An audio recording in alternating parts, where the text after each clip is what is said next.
नमस्कार दोस्तों, खबर ज्योतिष चैनल में आप सबका स्वागत है। मैं हूं ज्योतिष आचार्य शिव मल्होत्रा और आज हम बात करेंगे चुनाव में किसको टिकट मिलेगा और किसको नहीं। ज्योतिष गणना के माध्यम से जानने का प्रयास करेंगे।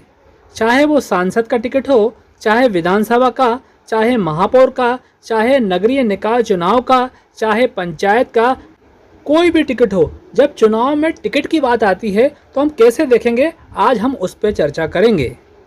लेकिन यहाँ पर एक और विशेष बात, अगर आपने अभी तक हमारे चैनल को सब्सक्राइब नहीं किया है, लाइक नहीं किया है, तो प्लीज़ पहले सब्सक्राइब कर लें और लाइक कर लें। आपका पैसा नहीं लगेगा, हमारा उत्साह बढ़ेगा।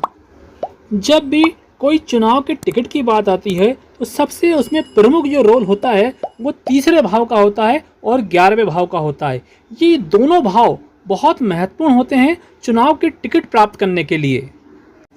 अगर आप चुनाव लड़ रहे हैं तो अपनी जन्म पत्रिका खोल के देख लें, हम जो रूल बता रहे हैं, हम जो सूत्र बता रहे हैं वो उसमें लगते हैं या नहीं, आपको टिकट मिलेगा या नहीं। तीसरे भाव से हम चुनाव का टिकट या एरोप्लेन का टिकट की बात आती है तो हम तीसरे भाव से देखते हैं। 11वां भाव इच्छा पूर्ति का भाव है। आप जिस भी पार्टी से टिकट मांग रहे हैं वो इच्छा आपकी पूरी होगी या नहीं, उसके लिए हम 11वां भाव को देखते हैं।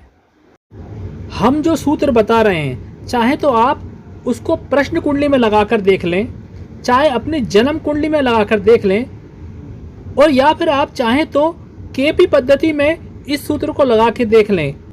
जितने भी ज्योतिष के विद्यार्थी हैं जो हमारा चैनल देखते रहते हैं, हमारे प्रोग्राम देखते रहते हैं, उनको भली भांति मालूम है कि हम जो भी सूत्र बताते हैं, चाहे वो डॉक्टर के हों, इंजीनियर के हों, लेक्चरर के हों, वकील के हों, जज के हों, जितने भी हमने सूत्र बताए हैं एकदम फिट होते हैं, एकदम परफेक्ट बैठते हैं। कई बार हमको ऐसे फ़ोन आते भी हैं कि आपके बताए सूत्र 100% लगते हैं। तो इस सूत्र को भी आप लगा के देखें। सूत्र नंबर 1, आपकी जन्म कुंडली में जिस भी ग्रह की महादशा चल रही है, अगर वो तीसरे भाव एवं 11वें भाव से संबंध बना रहा हो, या फिर उसका जो नक्षत्र का स्वामी है वो तीसरे भाव या 11वें भाव से संबंध बना रहा हो, या फिर उसका उपनक्षत्र जो स्वामी है उसका जो ग्रह है वो तीसरे भाव या 11वें भाव से संबंध बना रहा है, तो आपको टिकट मिलेगी, 100% मिलेगी। सूत्र नंबर 2, इसमें हम अंतरदशा को लेंगे। आपकी जन्म कुंडली में जो अंतरदशा नाथ है उसका संबंध तीसरे भाव या 11वें भाव से बन रहा हो, या जिसका अंतरदशा चल रहा है उसका नक्षत्र का स्वामी जो ग्रह है उसका संबंध तीसरे भाव या 11वें भाव से बन रहा है, या जिस ग्रह का अंतर चल रहा है उसका उपनक्षत्र स्वामी का संबंध तीसरे भाव या 11वें भाव से बन रहा है, तो आपको टिकट मिलेगा, 100% मिलेगा। अगर आपकी जन्म पत्रिका में हमारा बताया गया 1 नंबर वाला सूत्र आपकी जन्म पत्रिका में है तो आपको टिकट मिलेगा, और अगर दूसरे नंबर का सूत्र जो हमने बताया है वो भी मिल जाता है तो सोने पे सुहागा हो जाता है, आपका टिकट कोई भी नहीं काट सकता। हम अधिकांश यही 2 सूत्र लगा के देखते हैं।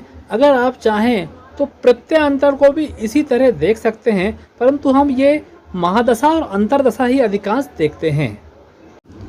अगर आप किसी भी प्रकार का चुनाव लड़ रहे हों, चाहे लोकसभा का चुनाव लड़ रहे हों, चाहे विधानसभा का चुनाव लड़ रहे हों, चाहे महापौर का चुनाव लड़ रहे हों, चाहे नगरीय निकाय चुनाव लड़ रहे हों, चाहे पंचायत का चुनाव लड़ रहे हों, अगर आप ये जानना चाहते हैं कि चुनाव का टिकट हमको मिलेगा या नहीं मिलेगा, या फिर चुनाव का पर्चा किस दिन भरना है, शुभ मुहूर्त क्या है, ये जानना चाहते हो, या फिर आप चाहते हैं कि हम चुनाव जीतेंगे या नहीं जीतेंगे, ये जानकारी हमसे चाहते हैं, तो हम आपको शर्तिया, आप चुनाव जीतोगे या नहीं जीतोगे, शर्तिया आपको बता सकते हैं। और साथ ही कौन सा रत्न धारण करना है और चुनाव जीतने के लिए क्या टिप्स होते हैं ये भी आपको बताएंगे। इसके लिए आपको हमारे दिए हुए नंबर से हमसे संपर्क करना होगा। इसके लिए छोटा सा शुल्क लगेगा, वो आपको हमारे अकाउंट में जमा करना होगा। आज के प्रोग्राम में इतना ही। अगले प्रोग्राम में कुछ नई जानकारी के साथ फिर आपके सामने प्रस्तुत होंगे। तब तक के लिए आज्ञा दीजिए। नमः शिवाय।